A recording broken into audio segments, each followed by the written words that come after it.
This episode is brought to you by our friends at Oracle NetSuite. Learn how to grow your business right now at netsuite.com/legends. Now, funding entrepreneurs who want to make a social or environmental impact, what it means to have a double bottom line, and how Nancy Pfund became the category queen of impact investing. All right. The Ramones said, hey ho, let's go. And that's exactly what we're going to do. Hello, my legendary friends. Welcome to another episode of Legends and Losers. And I am so glad you're with us. Thank you so much.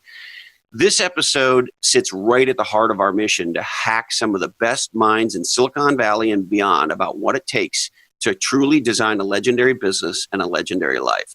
Our guest today is Nancy Pfund. And she is what you could think of in the parlance of our times as a legit pioneer, a category designer, a leader, a creator of this new discipline, this new category of venture capitalist in Silicon Valley and now beyond called impact venture capitalist. And that's what we're going to talk about today. She's had incredible success, and she's probably most famous for being an early investor in some of the hottest areas with Elon Musk and his companies. We'll get to that in a second. Now, if you're a first-time listener to Legends and Losers, I want to welcome you. And if you're a long-time listener, well, thank you. And really, there's no excuse for that. Now, you heard at the top, we have welcomed our first ever sponsor, and I'm super stoked to welcome NetSuite to Legends and Losers because they, like us, have a commitment to helping entrepreneurs grow their businesses. Our friends at NetSuite want to help you get to the next level. So if you are if you're being struggled. If you're being hampered by QuickBooks, if spreadsheets are making you wacky or crazy, and if old processes are kind of snapping and breaking, it's probably time to move to the cloud with NetSuite by Oracle. NetSuite is the complete business management software, and it handles every part of running your business. It makes running your business easy from the cloud. You can save time, money, and get rid of unneeded headaches by managing your sales, your accounting, your finance, your cash position, your orders, and even your HR instantly from your desk or even your smartphone. NetSuite has incredible dashboards that enable entrepreneurs to, right from their phone, see what's up with critical parts of their business without even having to call anybody. And most importantly, NetSuite is a platform that can take you from the garage to the IPO and beyond. Visit netsuite.com/legends because thousands of brands that have built incredibly fast-growing categories and companies have used NetSuite to manage their business. And now NetSuite is available to you, and it's a lot more affordable than you might think. So check out netsuite.com/legends. And what the folks at NetSuite are doing is they're offering a free growth strategy session. A conversation with a growth expert specific to your industry, someone who will help you come up with new ideas to turbocharge the growth of your business. So again, check out netsuite.com to set up your free 60-minute business review with a growth expert in your industry. netsuite.com/legends. All right. This woman, Nancy Pfund, is really incredibly inspiring, incredibly smart, very, very thoughtful, and incredibly insightful about the future. She was one of the first people to see that doing good and making money could actually go together. Her firm, DBL Partners, which is short for Double Bottom Line, is a venture capital firm whose goal is to combine top-tier financial returns. So Nancy is not kidding about making money, but she wants to do it in a way that produces meaningful social and environmental value. And she views that, as do her partners, as equally important to producing fantastic economic returns. And that has made her a leading player and really one of the pioneers and category designers of this new area of venture capital called impact investing. Nancy writes and speaks regularly about the topic, and she's famous for being an early investor and board member with Elon Musk at Solar City and Tesla. She's also an early investor in Pandora, and she serves today on the boards of Farmers Business Network, The Muse, Advanced Microgrid Solutions, off-grid technology, and Primus Power, to name a couple. Fortune magazine says she's a top 25 eco-innovator in the world. Fast Company magazine says she's one of the most creative people in business. She serves on the advisory council of the Bill Lane Center at Stanford University. She's on the advisory board of the Berkeley Lab, and at UC Davis, she's on the advisory board for the energy efficiency. She also co-chairs Yale's School of Management, the program on entrepreneurship. She's an extraordinary person and a very insightful person. I love this dialogue. I hope you do. Here she is, Nancy Pfund, on Legends and Losers. So what have you been up to, Nancy?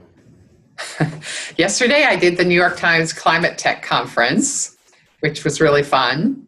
And it just so happened that we had an announcement of a big financing for one of our companies.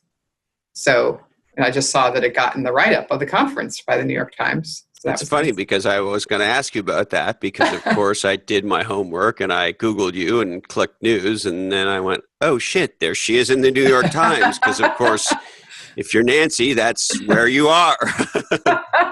So that's cool. Yeah, so was it a good conference? It was great. It started out the night before with a dinner, which Tom Friedman interviewed Governor Brown.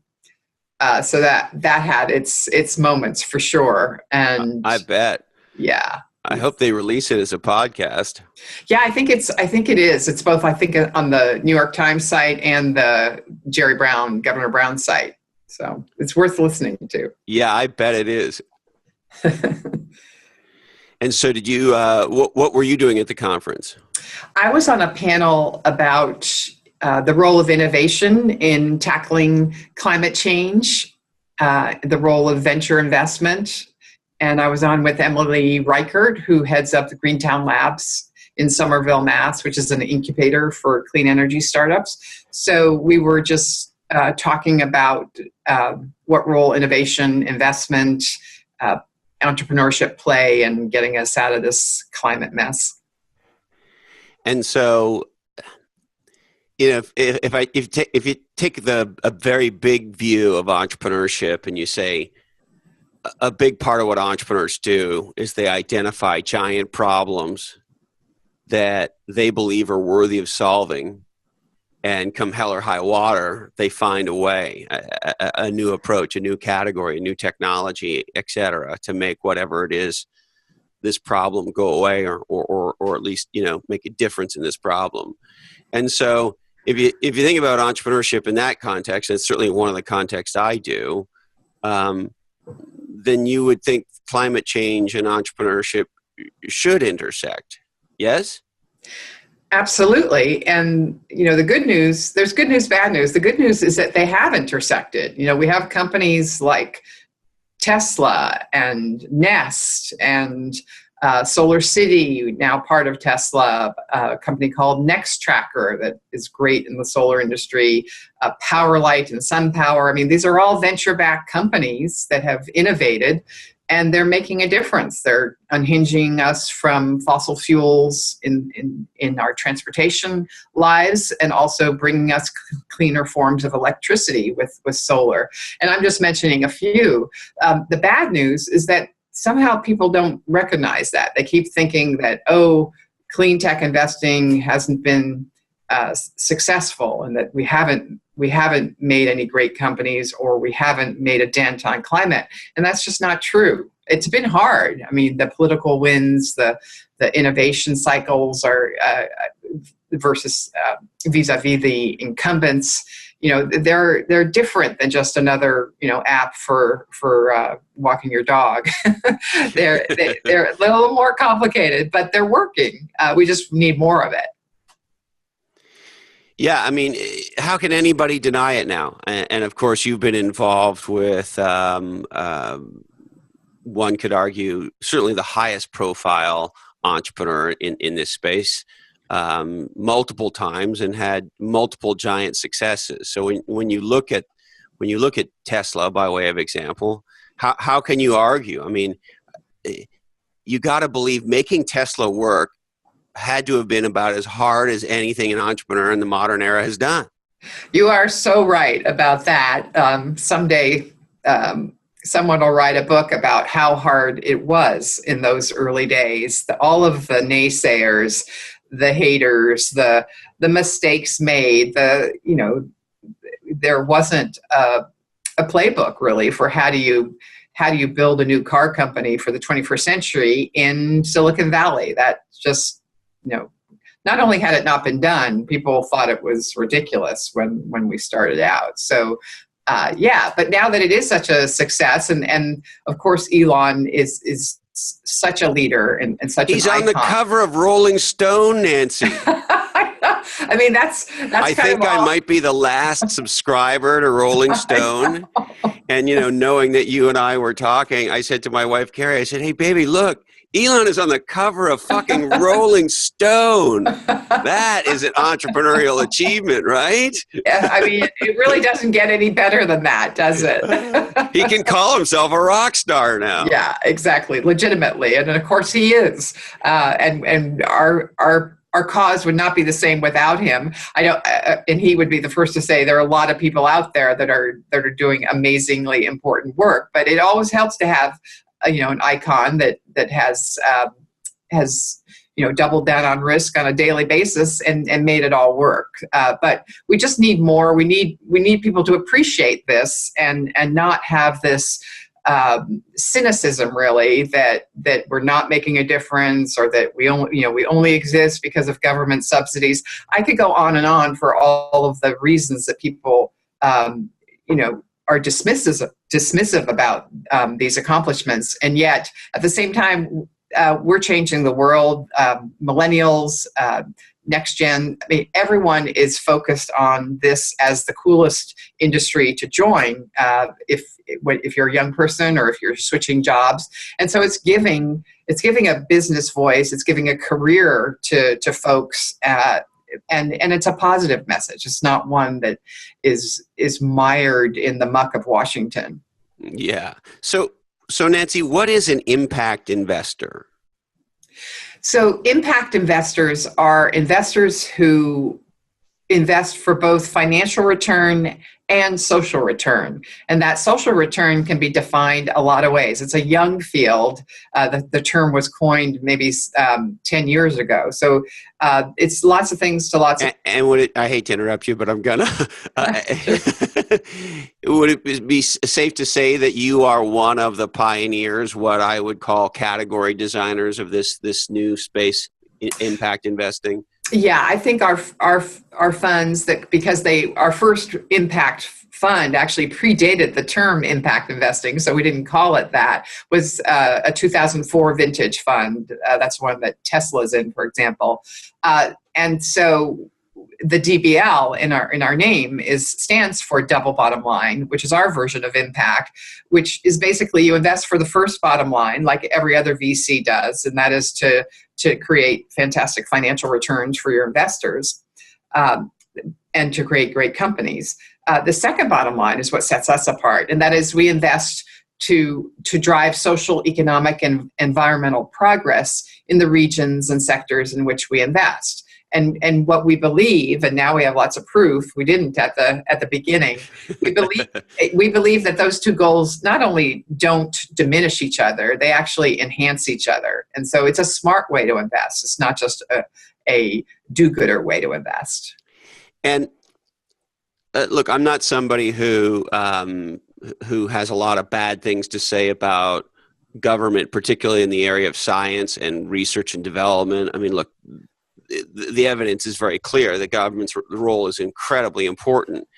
And where we need innovation in a big way, when we have financial incentive, that is to say an entrepreneurial capitalist structure in place, and if you get it right, if you swing for the fences and you get it right and you get to be Elon or even, a mini Elon, that's an extraordinary thing. And so that entrepreneurial capitalist incentive is incredibly important to the mix, is it not? It's essential, especially in times like these where we have dysfunction, especially at the federal government level, and there's a lot of divisiveness, and we don't have a clear plan in terms of government policy. A lot of folks say, gosh, I'm not just going to go to the polls to vote. I'm going to vote with my wallet or vote with my investment portfolio, and I'm going to make a difference. I'm going to fix things through business, through entrepreneurship, and through my dollars, and it can be done. I mean, we have so many great examples. Certainly, climate is one. Education, nutrition, food, ag. It's all coming together, and it's liberating. I mean, it's a way for people to feel like they're accomplishing something in a really proactive way, as opposed to just every election cycle deciding who it is that they want to vote for, if anyone. Yeah. So could you take me back to your initial discussions and involvement with Tesla? Oh gosh, that was so long ago. Must have been 2005. I think we invested in 2006. So around that time frame. It's interesting. We came at it always from the double bottom line approach. I have to confess, I wasn't a car person when I met the team at Tesla. I take public transportation to work a lot, but we did have a recognition in our fund, which was very young at that time, that sustainability was one of our sectors that we wanted to focus on. And so the thesis was, well, people are going to understand pretty soon that we have to unhinge transportation from fossil fuels. In California, it was 40% of carbon emissions. I mean, it's a really bad actor. And so we thought, okay, so we just made a bet that was going to happen. And we were introduced to J.B. Straubel, who's the CTO, one of the co-founders, met him down at Stanford, and just because Elon was not the CEO at that time, he was the large investor and the chairman. So Elon, we definitely met, but there were a lot of other players involved. For us, it started with JB, and we just thought, wow, this is so cool. This would check that box for us. And also another box that we had early on was we wanted to create quality jobs. We wanted to invest in companies that would create jobs and perhaps create them in neighborhoods that really needed them, not just in the typical Silicon Valley neighborhoods where we all see the jobs being created. And so we thought, wow, a car company, that would create a lot of jobs. And we knew that back then the Toyota plant was in trouble. And so there was a danger in our region that we might lose that car manufacturing job base and economic base if Toyota didn't stay at that plant in Fremont, then called the NUMMI plant. And so that was important to us. So we crunched the numbers, what numbers there were back then. It was kind of, as I said yesterday at the Times, it was kind of a wing and a prayer, but we believed and we felt, okay, we can do this. And we kind of thought back then, well, even if they never get around to making what was then called the White Star, the Model S, the Roadster itself could be a good business, and maybe they'd sell it to someone. That was kind of our downside scenario. And so we took the plunge and very quickly realized that this was a lot harder than anyone thought. and there were all kinds of headwinds. But happily, our thesis rang true. I mean, we were able to help the company stay in the Bay Area. And ultimately, as we all know, the end of the story, it wasn't clear back then, land and purchase that plant in Fremont from Toyota and turn it into the Tesla plant. And all of a sudden hire a bunch of people, restore the auto manufacturing base in the Bay Area. And, a few years later, come to be the leading car manufacturing area west of the Mississippi. It's incredible, and it's such the entrepreneurial story we love, right? Because it's against all odds, against massive incumbents, to use your phrase, massive headwinds. And so I'm curious, when there is no category, that is to say, at the time, there really isn't a real market for electric cars. There are hybrids, of course, but pure electric cars are few and far between. And so you're not only betting on them getting the technology, the product right, but that they're actually able to create a new market category and create demand where there wasn't, because people have got to identify with the problem before they buy the solution. And so I guess in that, my question would be, how did you bet on that the category would happen as well as that the company could execute? Well, it was a little bit, if we build it, they will come. And being very passionate about the need to displace fossil fuels, we just said, well, someone's got to do this. These guys are passionate as well, and they seem like they know what they're doing. And there's a group of, it's that Margaret Mead quote about, only a small group of, never doubt that a small group of people can change the world. It's the only kind of group that can change the world. So, we had that faith, we had that passion, and it happened in increments, as it always does. That we would knock down one barrier and another would be created, but eventually you get to that inflection point. What we didn't count on was the 2008 financial crisis, which hit everyone, especially investors in innovative companies, and particularly. How did that not destroy a capital-intensive company that is selling, what you could easily argue at the time was mostly a luxury good? Yeah, well, it almost did, kind of, because it was very difficult. Yeah, very difficult. We got on our knee pads and asked a lot of people to invest in this company, and people were dealing with horrors in their own portfolio and just had very little interest. What happened is we had developed a relationship with Daimler that was embryonic but promising, and so that evolved into something very helpful. And then, as everyone knows, when the auto industry got bailed out in 2008, we worked to make sure that it wasn't just the old fossil companies that got that help, that we invested in our future, in a clean energy future, by getting Tesla to get that loan, which it, of course, famously paid back years early. So it was a great investment for our country, and a great short-term help to Tesla, helped Daimler get comfortable, and then all of a sudden that got us out of what was very perilous period.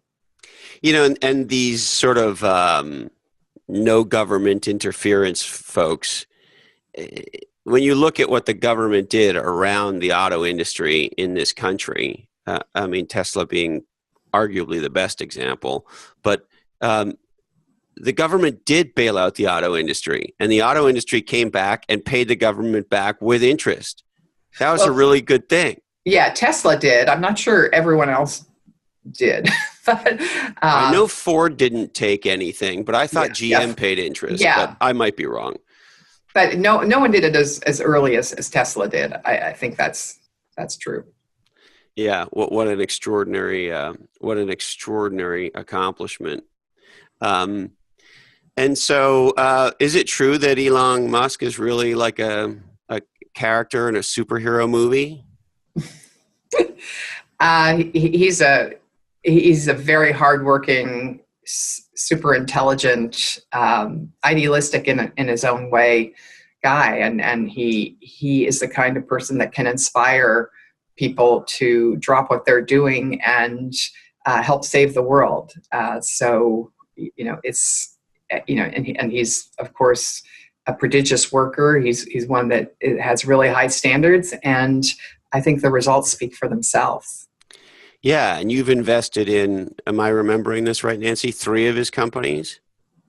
That's right. After we invested in Tesla, we also invested in Solar City, run by Lyndon and Peter Rive, Elon's cousins, which was another just fantastic success story in terms extraordinary outcome. Building the solar industry in this country. And yes, we're an investor in SpaceX as well. Now, I had to check today the market cap of GM and the market cap of Tesla. Do you happen to know where they are right now? Are they about the same, or is Tesla higher? Yeah, I was tracking this for years because I think we said back in 2014 that someday Tesla's market cap would be higher than GM's. I didn't think it would happen so quickly. Yeah, so it's not quite there. GM is at 60 and Tesla is at 51.5. Yeah, and I mean, there's so much volatility to the Tesla stock that it's hard to keep track, but it's, spitting distance, as we say. Yeah, and what is even clearer is unless something really bizarre were to happen, not only will it match it, but it'll overtake it, and it'll probably overtake it. In my mind, once it overtakes it and sort of sustains that over a period of time, that'll be another demarcation point as well.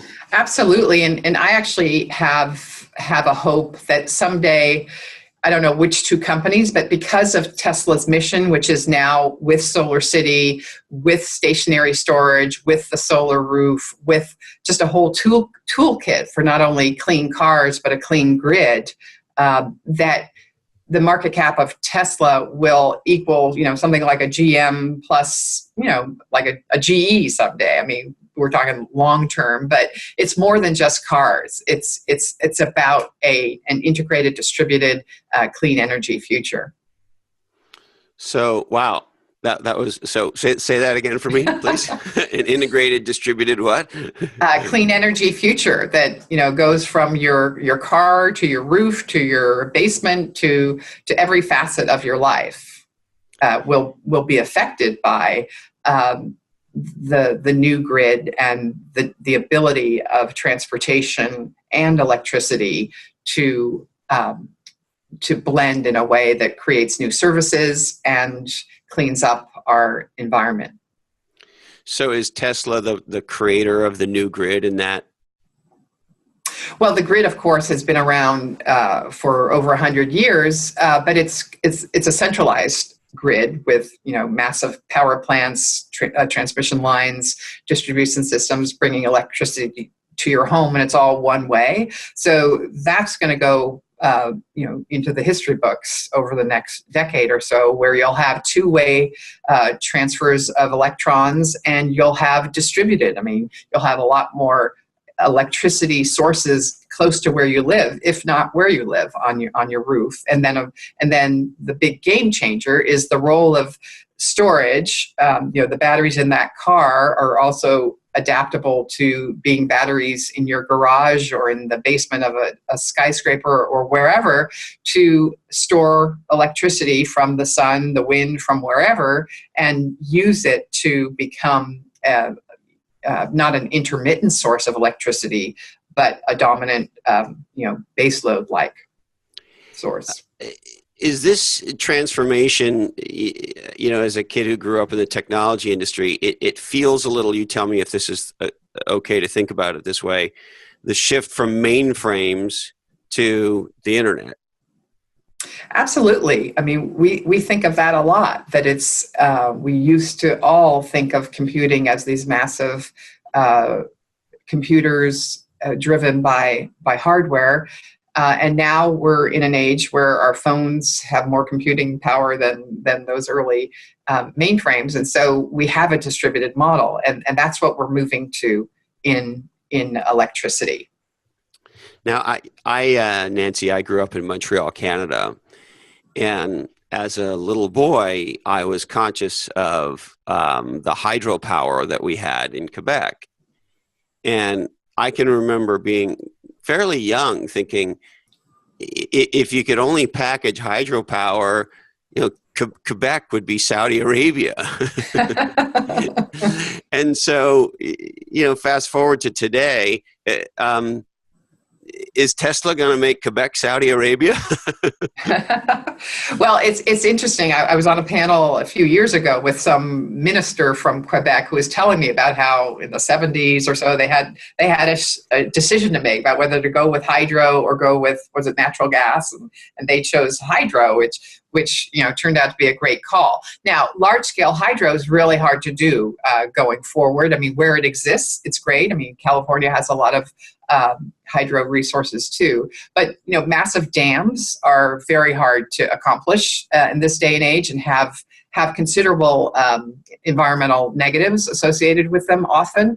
And the whole impact of climate change is making water resources less predictable, and so we can't rely on dams and hydro alone for our clean energy, and in part because climate change is, as we've experienced here in California for the past several years, the climate change is wreaking havoc on our water supplies. Yeah, that is fascinating. So no more hydro. So, Well, but I guess the real question in my mind is our ability to capture and store sun power, electric power, naturally created power, right? Electricity. Because once you can store electricity, you tell me, but I think things really change. It changes everything, and we've never been able to do it before, so it's all new. And the good news is the costs are going to come down quickly, just as they did with solar over the past 5 to 7 years. And what it does, and we have a company in our portfolio now called Advanced Microgrid Solutions that is really attacking this power of storage. They use a lot of Tesla batteries and work with various renewable resources. But basically, you can reshape the load in your building, and what you can do is, if say you've got solar on the roof, you've got batteries in the basement, you've got all kinds of software that's tracking your load and demand supply. So what you can do is now, when, say, if it's 105 degrees out and everyone's using their air conditioners, so the grid is highly stressed, then you can automatically, your building can just say, okay, we're not going to take our power from the grid right now. We're going to use our solar panels, or we're actually going to have our batteries supply the electricity until the temperature goes down. And you can program that all so that it happens automatically. It optimizes for pricing. It optimizes for going after clean energy. And then conversely, if the grid's really strong and the electricity is cheap from the grid, you can take it from the grid. So it all of a sudden, something that was never flexible, you never had any say over it whatsoever. Mm-hmm. You're in the driver's seat. You're in control here, and you're saving yourself money. You're saving the grid. And you're going for clean. Did I hear you use the term load balancing somewhere in there? Load balancing is part of this equation, and sort of going out from the building, you're going to be able to, on a regional basis, take your wind supplies from the Northwest and bring that into the balance as well, and so a regional grid, as opposed to mini grids around just one state, that's going to open up all kinds of possibilities for both storing electricity for when you really need it and when it's cheapest, but also taking a broader array of renewable resources from further away. So, and that was something Governor Brown talked about the other night. It's trying to open up the California ISO, as it's called, to become a Western ISO would solve a lot of issues. It would help us use our wind and our solar and our storage more intelligently, because right now, unfortunately, without an organized storage system, we're throwing away a lot of excess solar power or wind power when we don't need it, which is a horrible thing. Because we can't keep it, right? Yeah. So that shows you how important storage is, and it's doable. I mean, we're making that switch as we speak. Yeah, I mean, of course, the bummer, we have solar on our house, and the bummer is you sort of know that um, uh, because it's not being stored, there's absolutely times when it's wasted, right? And often when it's really sunny, we're not using that much power. Um, Mhm. and Yeah. so, and the grid doesn't want it back. And so, and you just kind of go, shit, I mean, this is a giant missed opportunity. Well, and it's not going to be missed for much longer. And there are places where we're already seeing. I mean, places like Hawaii and just islands are often, have very expensive electricity. So you're seeing the switch, and so there's good news on this going forward. Now, Nancy, can we switch gears for a sec? I would love to hear about your time at H&Q. Oh, yeah, loved H&Q, Hamilton and Quist. It was originally called. Yeah, H&Q. I joined in '82 and went through a few decades there.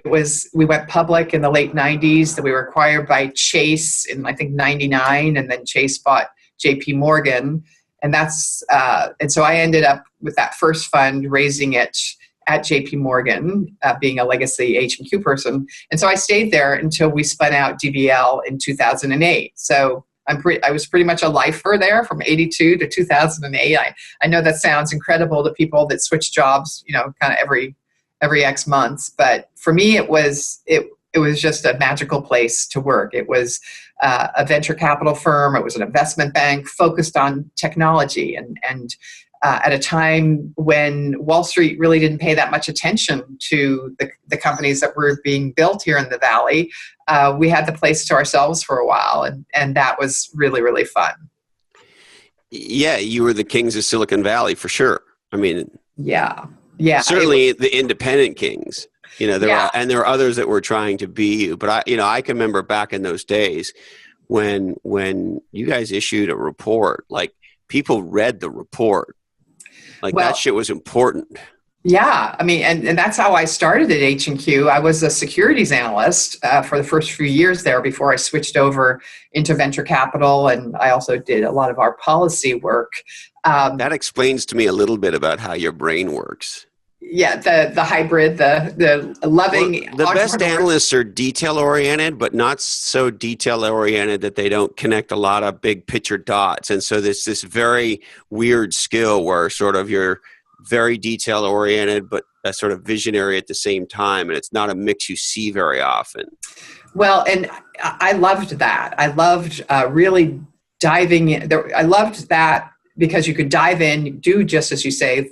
I followed the instrumentation industry, which kind of turned into the life science. The gene splicing, the genetic sequencing companies, and such like that. That kind of instrument. I loved all of that, but what I didn't like and what I wasn't good at, and so that's in part why I moved over into venture capital, is I didn't like that, all of that work, all of that vision was reduced to a quarterly earnings number. And if the company somehow earned 42 cents a share instead of 43 cents a share, you'd think there was World War III. I mean, people just went ballistic. And I was like, this is just wrong. I mean, they're going to, because they're off by a few pennies, all of a sudden the stock goes in the tank, and people wonder about the the long term. Yeah. So, I mean, that's more common now to have that kind of questioning. But back then I was just like, I can't handle this. I mean, I love the companies. I love the entrepreneurs. I love the long-term trajectory of the companies I follow, but I'm not going to put up with this, the sales force that's constantly obsessed with the short-term movement, and I wasn't good at it. I mean, I wouldn't have lasted even if I hadn't made the move to venture capital, I'm sure. And did you work much or interact much with Dan Case or Christina Morgan by chance? Oh my gosh, Dan Case was one of my dearest friends, and Christina I've worked with forever, and see her to this day. And she's just, I mean, I talk about women in tech I mean, she's the classiest act out there. I mean, she was doing it long before a lot of a lot of the folks here in the mix now were born. And so, I mean, I have a She's fierce. She's fierce. Yeah, she defines fierce. And Dan Case, I mean, just what a gem, what a lucky person I was to work with him and everyone at H&Q. The sadness is that he was taken away from us way too young. But on the other hand, how old was he when he? Oh gosh, let's see. He was born in 1959, 59, and I think he passed away in 2002. So he was young. I mean, people that get glioblastoma often are quite young. And crazy. I mean, I think he's at the time he was like the man. It would be hard to argue he wasn't one of the 5 smartest people in Silicon Valley. Absolutely. And in addition to that, he was one of the 5 nicest people in Silicon Valley. I mean, he was... Man, oh man, integrity. Yeah. Holy shit, integrity.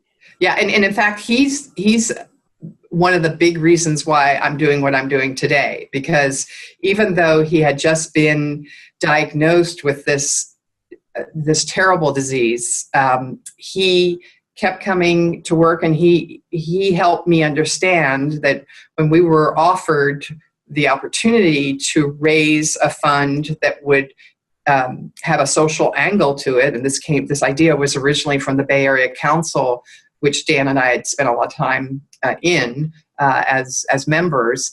And the reason they did it is because there was just this feeling from the community groups in the Bay Area that all of the .com wealth and job creation wasn't going to the neighborhoods like Oakland or Richmond or East Palo Alto that really needed them. And so that was the germ of the idea. It morphed several times once we got involved, but that was the germ of the idea.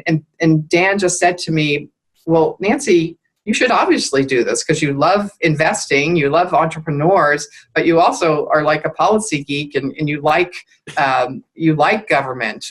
You know, a lot of people in our industry you wouldn't say that. So he said, and so instead of having 2 jobs, you could combine your 2 jobs into 1 job. So you should do this. And that gave me the confidence. Okay, well, Dan says I should do it. And then in addition to that, and I got to just underscore how ill he was. I mean, he was in massive radiation, getting surgery, but he still prevailed upon Bill Harrison, who was the CEO of Chase at the time, and others, that this was a good thing to support. And from there, that's how we got our start. Isn't that amazing? You know, I hear new things about him all the time. It's great. Yeah. Yeah. I was in New York at a Forbes Impact Investing conference a couple of weeks ago with Jean Case, who is, of course, a huge leader in impact investing and a friend for many years. She's Dan's sister-in-law, married to Steve Case. And then Paul Noglos, who was one of our internet analysts at H&Q, who now works with Forbes. And we're all involved in impact investing. And before we went on stage, we kind of said, wow, Dan would really love seeing this, wouldn't he? How cool. How very, very cool. Yeah. So I had no idea. I mean, I knew H&Q was in your background. I figured it was probably an important part, but how wonderful of you to share that story, because I just have incredible memories of him and of course Christina, and I met them when I was very young in my career, and they left an indelible mark, and it's a long story that probably doesn't need to get told, but there was one particular instance when I was about 29 or 30 and the head of marketing for a public software company that they were advising, and I had this feeling in my stomach that we are getting sold some shit. And all the other bankers said yes. And Dan and Christina said no. And Dan went off on this speech about why what we were about to do was really stupid and why we should do something else. And we didn't listen to him. And I saw him like 4 years later. And the first thing he said to me, he didn't say hi. He didn't say anything. He said, remember that fucking, and he went off on what the thing was. He said, I told you that was going to happen, and it fucking and he was right. He was right, and he was just that guy. And yeah, he was very so competitive. he was so courageous. Yeah. Mm-hmm. Yeah, he's courageous. He was a competitor. I mean, he wanted to win, and he wanted his clients to win. So, even though he had just this amazingly positive personality and was so friendly, he didn't like it when people like you, we didn't follow his advice. Yeah, well, I wasn't the guy that didn't follow his advice. I was the kid at the party. But I did learn something because it didn't make any sense to me. But I thought all these MBAs and shit agreed this is what we should do. And what do I know? I failed grade 10 math. But after that went down, I said to myself, you're never going to do that again. You're going to make all these lawyers and MBAs explain this to you. And if they can't, you're going to say no. Yep. And I just thought I was a kid. What do I know? I'd never been through anything like this. So I just shut up. And Dan was the guy that stood up. And of course, Christina did as well. And all the rest of them sold us down the river. It was amazing. Oh, goodness. Yeah. A painful story, but a really helpful one in your life. Yeah, those educations are expensive, aren't they? That's for sure. So did you realize that you were a category designer? That is to say that you are creating a whole new category of investor, because that's what you are. And I don't know if you know this, what the category king or the category leader always does, Nancy, is they don't ever acknowledge competition. All they do is evangelize the category in an effort to make the category bigger for everyone, knowing that as the leader, they'll get their disproportionate share over time. And I don't know if you know this, but you're doing that naturally when you talk about impact investing. Do you know that? I had no idea, but I totally agree with that approach because somewhere in the, 2009 or so, we actually were pitching our next fund, and this potential LP said to me, well, I really love what you're doing, but you're a category of one, and we don't invest in categories of one. So I was like, oh, okay, I got to get some other people in this field, or else I'm gonna self-destruct. But it's such a wide open field. The capacity is something that I want more and more people to do this, because why not? I mean, if you can make good returns, make a good living, and change the world for the better, I mean, why wouldn't you do that? I mean, and I think someday we'll reach that inflection point where if you're only investing for financial gain, people will say to you, well, that's not good enough. You have to do more than that. You're smarter than that, aren't you? But certainly in those early days, we did not think we were building a category. We were just heads down, trying to invest in companies, trying to develop the social metrics, trying to keep them alive and develop a proof point. So it's often the case that you work so hard for so many years that and then something good happens, like you have an exit, or someone actually other than your immediate family and friends has heard of one of your companies. When those things start to happen, then you kind of lift your head up and you say, wow, things are going on around us that are very similar. And so we're part of this nascent movement. And so that's really what happened. It wasn't until, I would say, after the financial crisis, 2008, 2009, and then the Tesla IPO in 2010, that period is where it began to shift from just being us to, we're part of a movement. And so how does it feel to be at the front of the parade?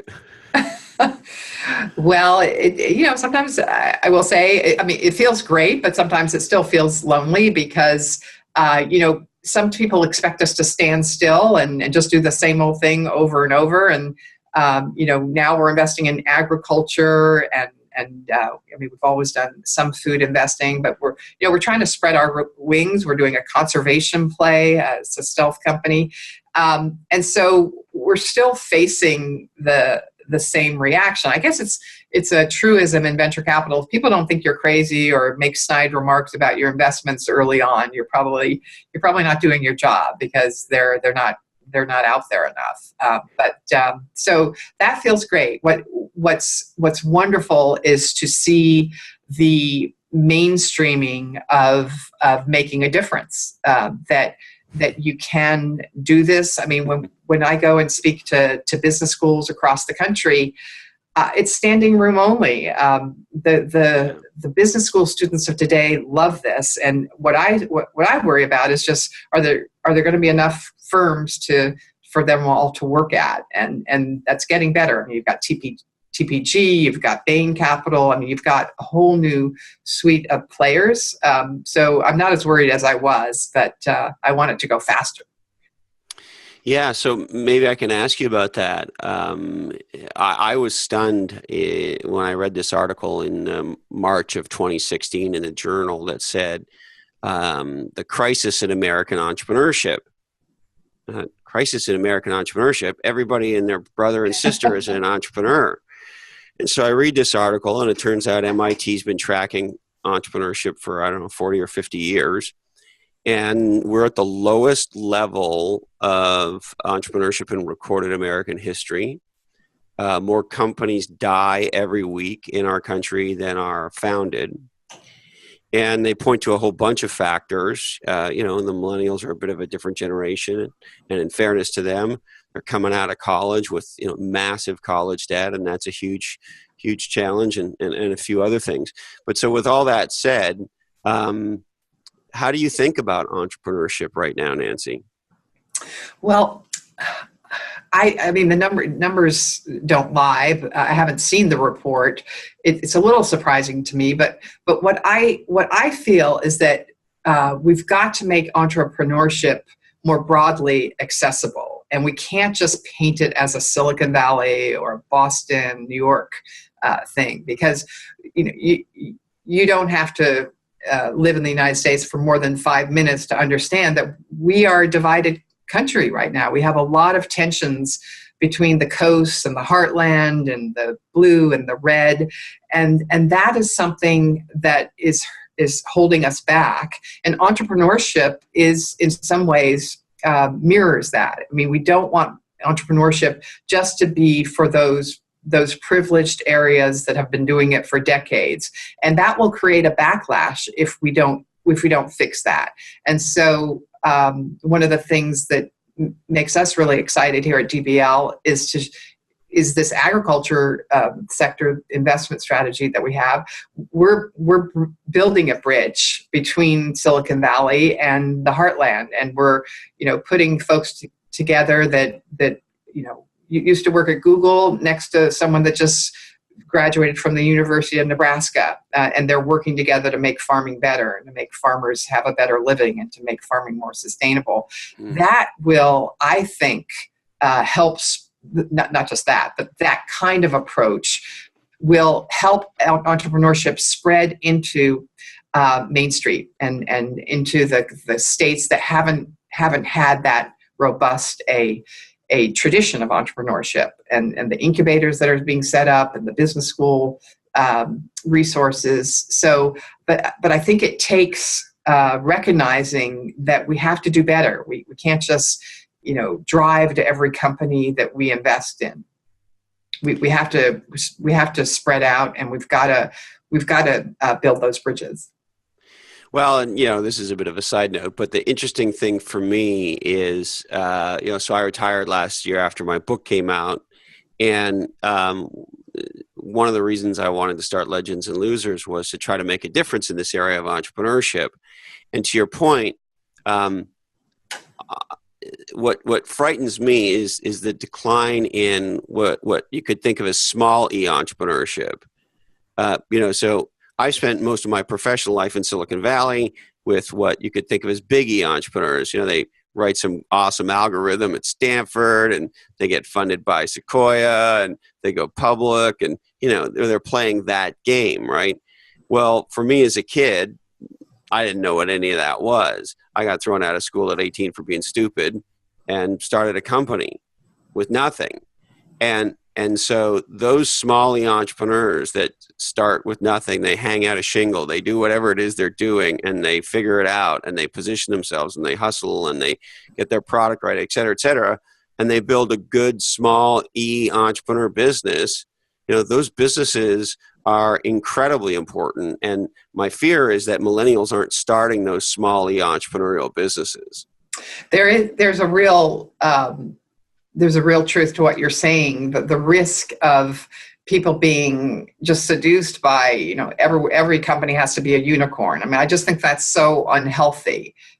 There's got to be a distribution. There's a role for the the small as you say, and there's a role for the big companies. But we can't be held to the standard that unless your company is a unicorn, you're somehow not successful. And I think that is a trend that we really need to stamp out. We need to honor the companies that make a difference, that employ a lot of people, that are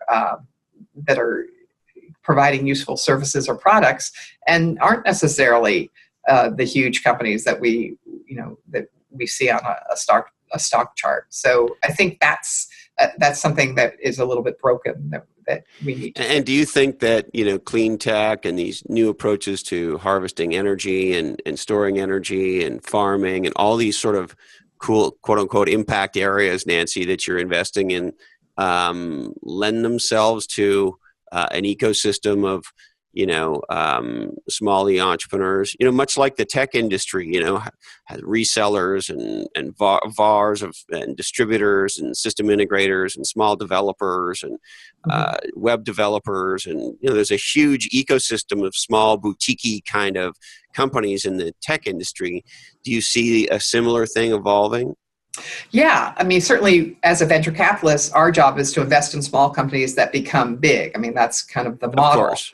But there's a role for all of that middle layer, the finance companies, the project finance groups that put up the big solar farms in the desert or the community solar on the edge of town.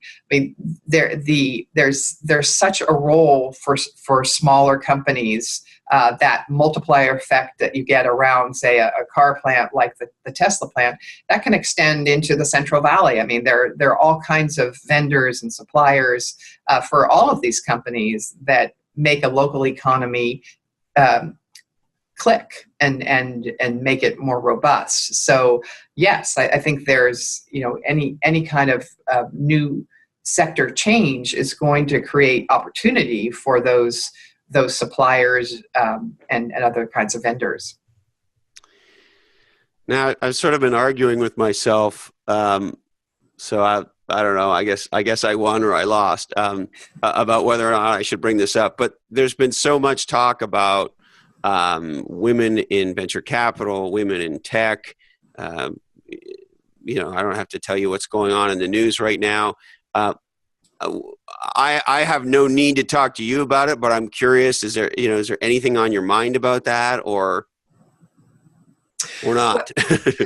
Well, again, waking up every day to another chapter in this story is what we're all experiencing right now. And my belief is that we've been in a period where more women are coming into the industry. They're facing challenges, and yet we're in such a much more transparent society than we ever have been. That in the end, this is going to. I feel very optimistic that this is an inflection point. That there are a lot of practices in the past that we're going to change, and it's because we have more levers to pull in terms of making sure that people don't get away with things that perhaps they once did. And so it's very difficult. I know that it's incredibly traumatic for people that are directly involved. But the good news, I feel, is that we will set a higher standard going forward. I really do think that it stops now. Man, I hope that's true. Yeah. And so let's maybe talk a little bit, Nancy, about the future. So in this whole domain of clean energy, of impact investing, what does the world look like 25 years from now? 25 years from now, I think transportation is electric. We've got autonomous drive. We've got this distributed clean grid that I've been talking about, where some people say your car batteries will be able to send power into the grid, but certainly stationary batteries. We won't rely on the centralized baseload model of the past. We won't build peaker plants, the dirty, expensive gas peaker plants that we've always relied on to go for that.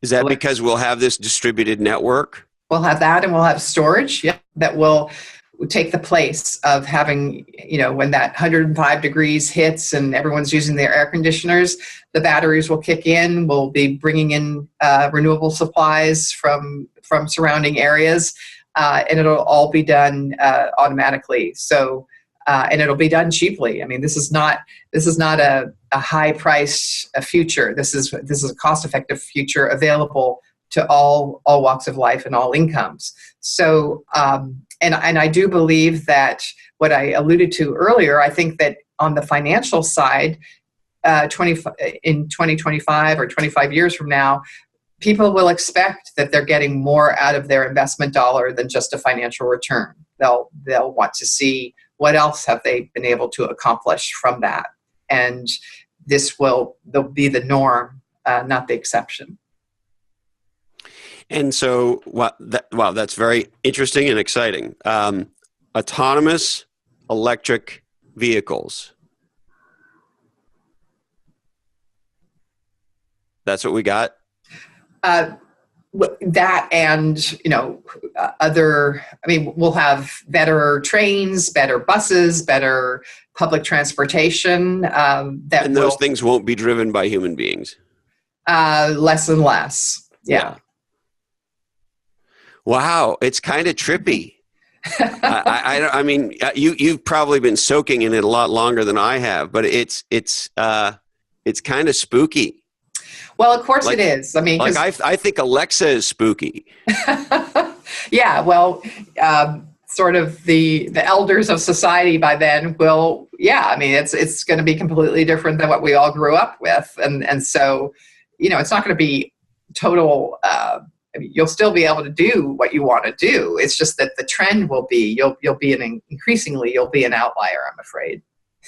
Yeah, my brother-in-law said something fascinating to me that I had not thought of. I was back home in Canada visiting my family, and my sister and he have triplet girls who are, I don't know, 12 or so, 13, somewhere around there. And he said to me, they will be the last generation that learns how to use a keyboard. Mm-hmm. Because the next generation, of course, is just going to talk to the computer. Yeah.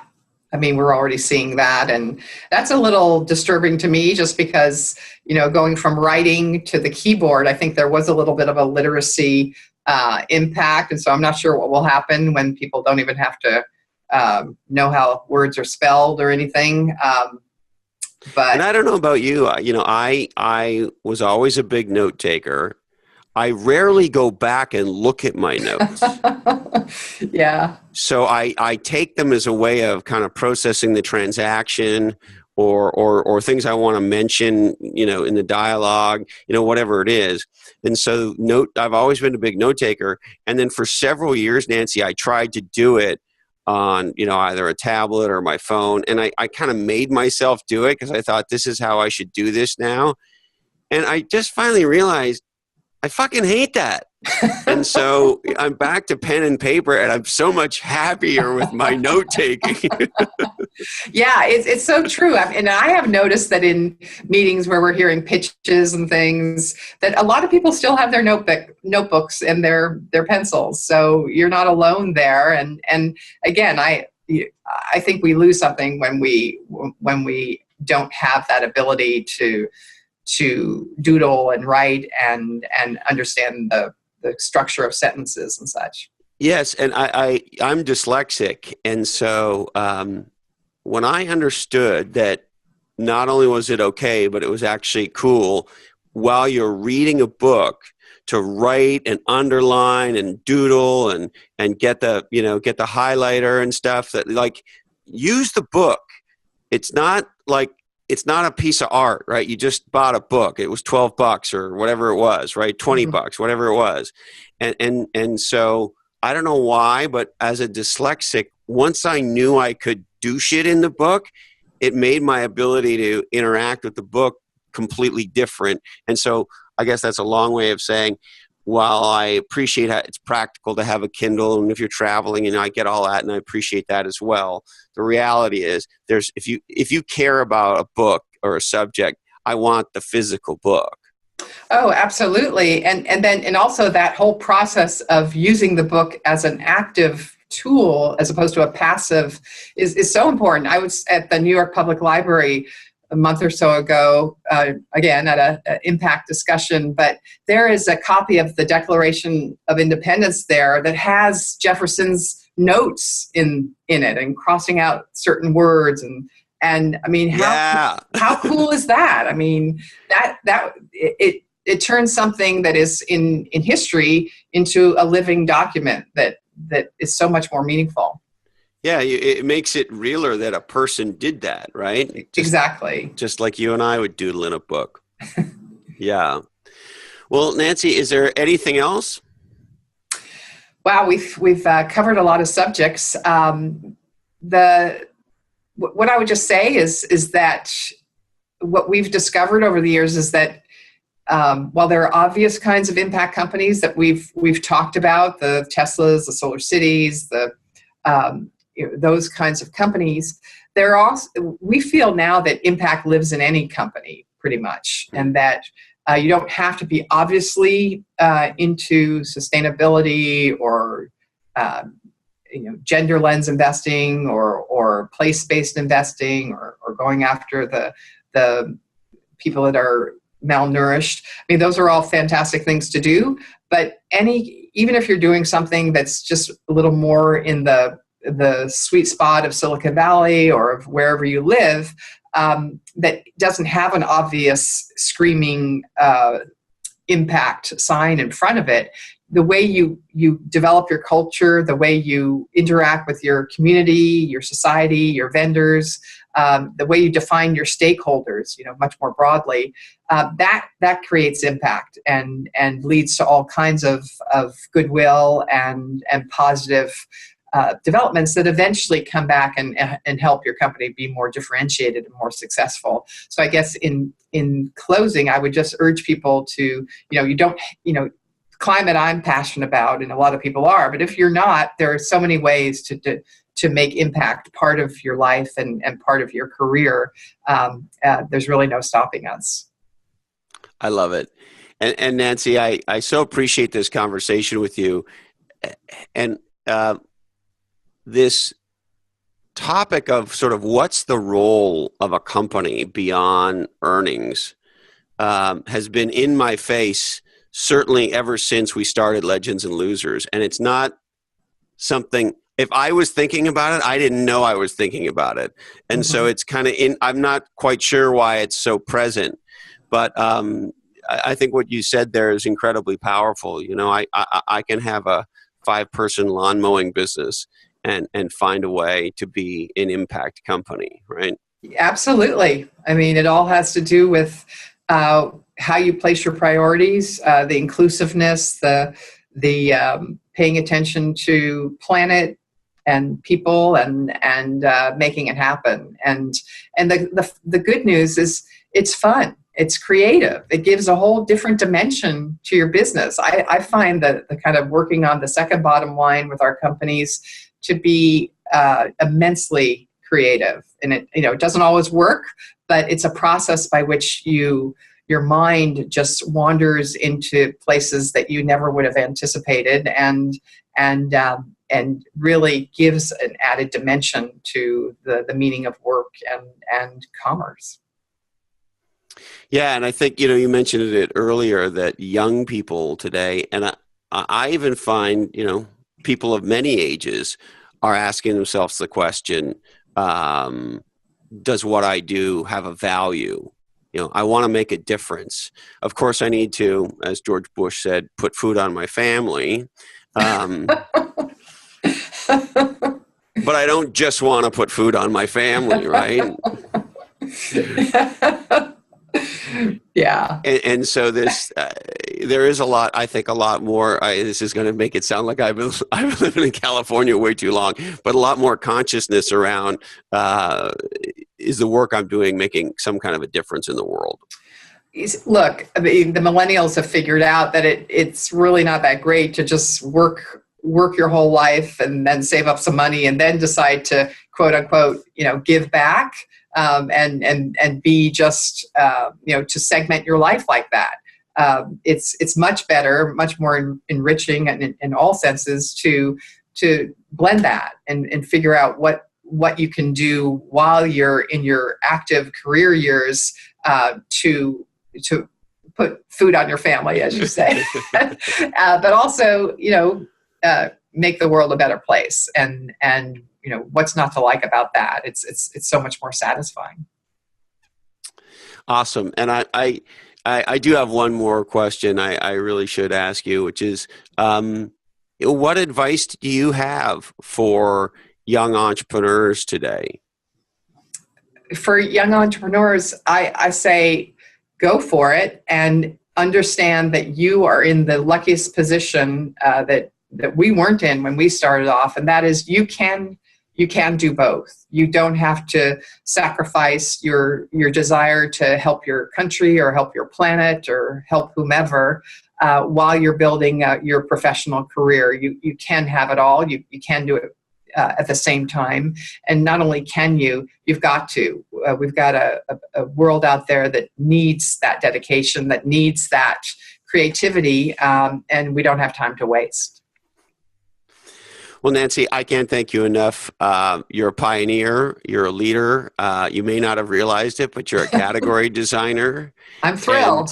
And, your track record, of course, speaks for itself. You're absolutely a living legend, and I just can't thank you enough for being so generous and for being fantastic with me today. Well, thank you so much for what you're doing and for shining a light on some of these stories that are perhaps not on the front page of our media today, but are, as you say, making a difference. And I really appreciate the time you've taken and how fun it was. Well, thank you, Nancy. It's my pleasure. And really, that's the cool thing about podcasting, right? There's no TV show where we could do this. There's no radio show where we could do this. There's no other medium that I'm aware of where two people can sit down and have a conversation like two friends would, and share that with the world. And if people are interested, great. And if not, so be it. But there's no other way that I know to have kind of a authentic dialogue with somebody about stuff that matters other than this. And so. Yeah. It's so cool to be able to do it, and you definitely have a cool job, that's for sure. Oh, I feel so lucky. This is the greatest accidental job that ever happened. Well, Nancy, thank you so much. You're an awesome inspiration. You're fantastic, and I look forward to speaking to you again soon. Yeah, me too. Thank you so much, and have a great weekend. You too. Whew. God, I know I say it a lot. I just feel incredibly privileged to be able to have these conversations and to be able to share them with you. And I'd love it if you shared it with the world on social media right now. And if there's somebody special in your life that you think you should email Nancy to, why not get the link off of iTunes or wherever else you're enjoying Legends and Losers, and email it to the folks in your life who you think would be inspired, educated, motivated, and generally illuminated by Nancy. And from the bottom of my heart, thank you so much for listening to Legends and Losers. And we would like to thank HarperCollins Instant Classic, Play Bigger, How Pirates, Dreamers, and Innovators Create and Dominate Markets. The good folks at equitydirectory.com, connecting startups to the talent and resources they need Check them out, equitydirectory.com. Don't forget, you can turbocharge your growth right now at netsuite.com/legends. Check them out. Our good friends at netsuite.com/legends. And when you support NetSuite, you support us. Our good friends at onelifefullylive.org, the nonprofit helping you dream, plan, and live your best life. Check them out today. The smash hit book from HarperCollins, from our friend, one of the most inspiring people I know, the incredible entrepreneur, the incredible category designer, Cheryl O'Loughlin. Her book, Killing It, An Entrepreneur's Guide to Keeping Your Head Without Losing Your Heart. Check out Killing It wherever you pick up legendary books right now. Our good friends at interviewvalet.com. If you're a thought leader and you want to get your leading thoughts on podcasts, check them out, interviewvalet.com. If you want to start a podcast, pursuingresults.com. They produce legendary podcasts, and they even produce this one. Check them out right now, pursuingresults.com. And our good friends at Doctors Without Borders, Médecins Sans Frontières. If you want to make a difference in some of the most horrible, challenging places in the world and the people there who need our help, check out doctorswithoutborders.org or msf.org today. Now, I'd like to remind you that this oddcast is a sole property of the Legends and Losers Oddcast Network, and we would love it if you shared the shit out of it right now. All rights do remain disturbed. We must warn you that on Legends and Losers, we make some backward-looking statements, some current moment-looking statements, and some forward-looking statements, and some completely asinine statements. All statements should be taken with a glass of scotch. Legends and Losers is never tested on GMOs. Please teach girls entrepreneurship. Don't forget to chillax with Scooby Snacks. When you're done with this podcast, please turn off this device and go play outside. Don't forget to listen to Linkin Park. There's no stopping the cretins from hopping. Thank you so much, Dandy Candy. Love you, Mom and Dad. And hey, Colin, this oddcast really ties the room together, doesn't it? Today, our deepest apologies go to Oscar Munoz, Chief Executive Officer of United Airlines. Sorry, Oscar, we just ran out of time for you. That's it. Thank you so much for investing your life with us. We really do appreciate it, and we look forward to seeing you again soon on Legends and Losers.